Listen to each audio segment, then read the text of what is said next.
बिस्मिल्लाहिर्रहमानिर्रहीम इय्याका नअबुदु व इय्याका नस्तईन। जैसा कि मैंने पहले वीडियो में आपसे अर्ज किया था कि सैलाब की मौजूदा सूरत हाल को मद्देनजर रखते हुए हर चीज पे फोकियत है उन लोगों को जो इस वक्त परेशानी की हालत में हैं, जिनकी फसलें तबाह हो गई हैं, जिनके मवेशी बह गए हैं, जिनके घर बार तबाह हो चुके हैं। तो मैं थोड़ी सी अपडेट आपको दे दूं। उमैद सना फाउंडेशन का जो मैं जिसका कारकुन हूं, हमारी तरफ से पिछले चंद रोज से ये कोशिशें जो है वो शुरू हो चुकी हैं और एनटीए सिंध के अंदर हमारी टीमें, जिसमें कि मेडिकल टीम और फूड टीम और रिलीफ टीम जो है वो अपना अपना काम कर रही है। इस वक्त जो है सजावल के अंदर हमारा मेडिकल कैंप है और उसके साथ साथ सेवन में मेडिकल कैंप लगाने की तैयारियां हैं, जबकि मेहराबपुर में और उसके साथ साथ बदीन डिस्ट्रिक्ट में मेहराबपुर में दवाइयां और मेडिकल स्टाफ रवाना हो चुके हैं। और मैं ख्याल आज जब आप ये वीडियो देखेंगे तो इंशाल्लाह ताला मेहराबपुर में भी हमारा काम शुरू हो चुका होगा। और साथ साथ बदीन डिस्ट्रिक्ट के लिए जो कि जितनी तबाही बदीन डिस्ट्रिक्ट में हुई है, मैं इस वक्त से सिंध की बात कर रहा हूं, तो बदीन डिस्ट्रिक्ट के अंदर भी हमारी टीमें पहुंच चुकी होंगी और इंशाल्लाह ताला आइंदा 24 घंटों के दौरान हमारा काम वहां भी शुरू हो जाएगा। लेकिन सबसे खुशी की बात यह है कि सजावल और सेवन के अंदर हमारी मेडिकल टीम, जिसमें कि डॉक्टर हजरात और नर्सें और टेक्नीशियन तमाम दवाइयों के साथ और डिस्पेंसरी और तमाम चीजें मौजूद हैं, बाकायदा वहां पे मौजूद लोगों के साथ और मुकामी लोगों के साथ मिलकर के सुबह शाम मरीजों को देख रही हैं। और अल्हम्दुलिल्लाह रब्बिल आलमीन, हमें फख्र है इस बात पर कि हमारे कारकुन उमैद सना फाउंडेशन के परचम के नीचे इन तमाम काविशों को और इन तमाम मेहनतों को अपने हाथों से सरअंजाम दे रहे हैं। तो ये तो सूरत हाल है सैलाब की और सैलाब से मुतासर भाई बहनों की। लेकिन मैंने जैसे पहले आपसे अर्ज किया कि हर चीज तो अपने सिलसिले में चलती ही रहती है। तो पाकिस्तान हिंदुस्तान का मैच भी आज हो गया। बहुत से लोगों का मेरे पास फोन भी आया, व्हाट्सएप भी आए, मैसेजेस भी आए कि साहब आपने पाकिस्तान हिंदुस्तान के मैच पे अभी तक कमेंट क्यों नहीं दिया। मैंने कहा कि पिछली वीडियोस के अंदर मैं ये बात कर चुका हूं कि पाकिस्तान हिंदुस्तान के आने वाले मैचेस जो 1 नहीं 3 हो सकते हैं, उसके हवाले से जो पाकिस्तान क्रिकेट टीम की तैयारियां हैं, मेरा पहला नुक्ता यह था कि जब आपने मोहम्मद हफीज और शोएब मलिक को घर भेजा था या उन्होंने खुद घर जाने की तैयारी की थी, तो उस मिडिल ऑर्डर का हमने क्या किया, हमारे पास कौन से ऐसे मिडिल ऑर्डर हमने प्रोड्यूस किए या जिनको तैयार किया कि जो हफीज और मलिक की जगह ले सकते हैं। तो आज आपने देख लिया, जिस मैच में बाबर स्कोर ना कर पाए या जिस मैच में रिजवान स्कोर ना कर पाए, फिर हमारी टीम का वही असर होता है कि नंबर 11 आके अगर 16 रन ना बनाता तो हम 120 और 125 के स्कोर पे आउट हो जाते। ये एक बहुत बड़ा मसला है और इस मसले की तरफ मैं बहुत अरसे से आप लोगों की तवज्जो दिला रहा हूं, अरबाब इख्तियार की तवज्जो दिला रहा हूं कि जिस दिन से अब्दुल रज़ाक साहब रिटायर हुए हैं, हमने यासिर अरफात भी ट्राई किए, हमने फला भी, अनवर अली भी ट्राई किए, हमने भट्टी को भी ट्राई किया, हमने ये भी ट्राई, इमाद वसीम को भी ट्राई किया, सबको ट्राई किया और किसी को बगैर किसी वजह के और किसी को उसकी नाकिस कारकर्दगी की बुनियाद के ऊपर हमने घर भेज दिया। लेकिन मसला यह है कि उसके मुतबादिल हम लेकर नहीं आए और उसका खमियाजा हम रोज उठाते हैं, हर गेम में उठाते हैं, टूर्नामेंट में उठाते हैं। लेकिन मुझ जैसे क्रिकेट के एक तालिब इल्म की समझ में आने वाली बात अरबाब इख्तियार के कानों पर जू नहीं रेंगती, उनकी समझ में ये बात क्यों नहीं आती कि आओ हम बैठ करके पीएसएल से एक मिडिल ऑर्डर का लड़का, जैसे कि हार्दिक पांड्या है, जैसे कि कैलिस था, जैसे कि आपके अब्दुल रज़ाक थे, जैसे शकीबुल हसन है, इस तरह की बेशुमार मिसालें मेरे पास मौजूद हैं। अजहर महमूद पाकिस्तान टीम में खेला करते थे।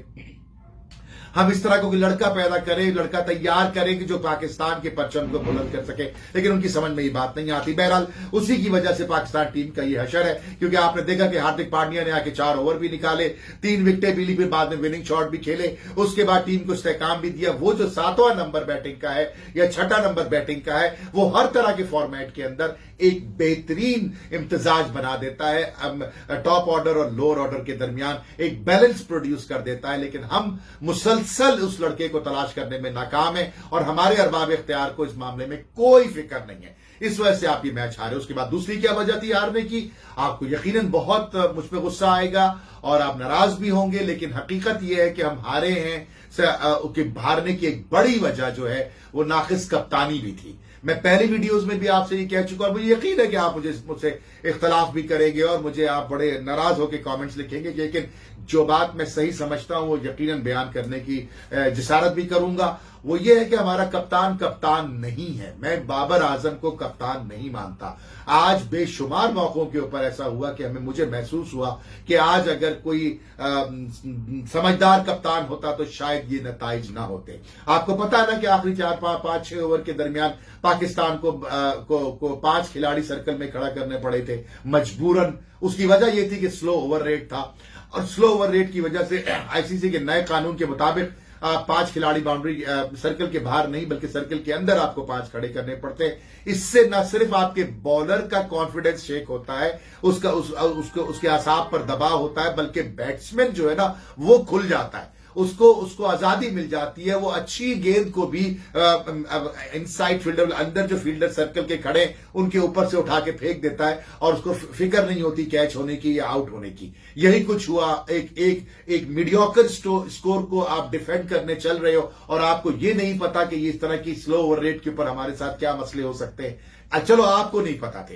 कम से कम अगर इंतजामिया जो बाउंड्री लाइन पे बैठी थी, मोहम्मद यूसुफ साहब, सकलैन मुश्ताक साहब या कोई भी शख्स आकर के उनके कान में ये बात कह देता कि भाई ये तुम क्या कर रहे हो, तुम्हें इसका खमियाजा भुगतना पड़ेगा। उन्होंने भी शायद, उनको भी पता नहीं था या उनकी भी तवज्जो उस तरफ नहीं गई। तो इस तरह के नाअहल लोगों का एक टोला पाकिस्तान की नुमाइंदगी दुबई में कर रहा है। दूसरी बड़ी जो मुझे प्रॉब्लम नजर आई वो फील्ड पोजीशंस की थी। जिस वक्त आपको विकेटें चाहिए थी उस वक्त आपने स्लिप भी हटा ली, आपने डिफेंसिव फील्ड कर ली, आपने बॉलर को डिफेंसिव लाइन पे गेंद करने को कह दिया, आप अटैक करना भूल गए, क्योंकि बगैर विकेटों के तो आपको मैच जीतता ही था। विराट कोहली का एक कैच ड्रॉप हुआ, फिर आपने विराट कोहली को सेट कराया।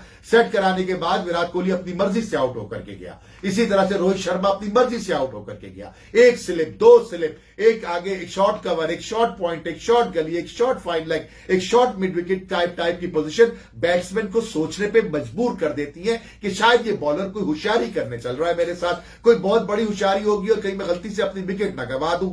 लेकिन ये वो हरबे हैं कि जो स्मार्ट कप्तान, जो बॉर्न कप्तान है वो इस्तेमाल करता है। हमारा बाबर बॉर्न कप्तान नहीं है, वो एक हादसाती तौर पर कप्तान बना है और वो चूंकि और कोई है नहीं हमारे पास तो वो चल रहा है। तीसरा, मैं फिर यही कहूंगा कि दुनिया की कोई टीम एक ओपनर जो 105, 110, 120, 125 के स्ट्राइक रेट से खेले, वो टीम कभी भी नहीं जीत सकती।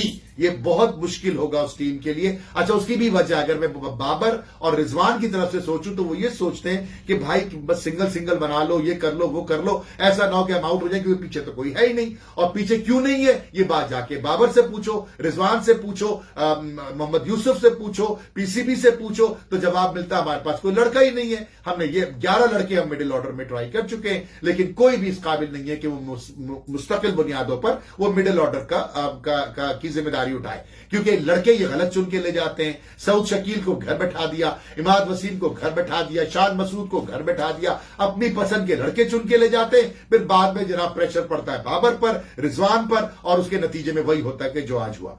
इस तरह की बेशुमार फील्ड पोजीशन हो गई। मैंने ओवर रेट का आपको बताया, मैंने बॉलर्स को लाइन एंड लेंथ का बताया कि किस तरह से कप्तान मदद कर सकता है बॉलर्स को उनकी मर्जी की फील्ड लेके विकेटें बनवाने में, जो मुझे आज बिल्कुल नजर नहीं आया पिछले मैचों की तरह जब बाबर ने इस तरह की कप्तानी की। लेकिन सलाम है नसीम शाह के ऊपर, जिस तरह उस लड़के ने अपना चौथा ओवर किया, मैं सलाम पेश करता हूं उसको। जान मार दी उसने, बहुत हिम्मत दिखाई, बहुत हौसला दिखाया, पूरे पाकिस्तान की तरफ से उसको मुबारक हो। लेकिन जब नसीम शाह की बात निकली है तो हारिस रऊफ की भी बात निकलेगी। पाकिस्तान का सीनियर मोस्ट बॉलर वो बन गया है, लेकिन विकेटें कब वो लेगा? कब हारिस रऊफ मेरा विकेट टेकर बनेगा?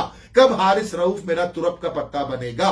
कब हारिस रऊफ के हाथ में मैं गेंद दूं और मैं ये उम्मीद करूं कि अगले 1 ओवर 2 ओवर में वो मुझे 1-2 विकेटें निकाल के दे देगा? आज तक हारिस रऊफ ने ये ना किया। लेग स्टंप पे गेंद कर रहे हैं, शॉर्ट पिच गेंद कर रहे हैं, फुल लेंथ गेंद कर रहे हैं, हाफ ट्रैकर कर रहे हैं। ये सब चीजें नहीं चल सकती, खास तौर पर जब शाहिन शाह अफरीदी जख्मी है आपका। बहरहाल आइंदा आने वाले मैचेस के अंदर उम्मीद है कि पाकिस्तान इन तमाम चीजों से सबक सीखेगा और एक दफा फिर सैलाब ज़दगान की इमदाद इस वक्त हमारा अव्वलीन फर्ज है क्रिकेट भी चलेगी, इंशाल्लाह सलाउद्दीन अय्यूबी भी बनेगा, तबसरे भी होंगे, इख्तलाफात भी होंगे, मोहब्बतें भी होंगी, एक दूसरे से हम सीखने सिखाने के अमल को भी जारी रखेंगे। लेकिन सैलाब ज़दागान की इमदाद इस वक्त मेरा और आपका अव्वलीन फर्ज है। आइए आगे बढ़िए, उन तमाम इदारों को, उन तमाम तंजीमों को जिसको आप पसंद करते हैं, जिसको आप जिस पे आप भरोसा करते हैं, उनके हाथ मजबूत कीजिए, क्योंकि पाकिस्तान को इस वक्त आपकी जरूरत है। पाकिस्तान जिंदाबाद।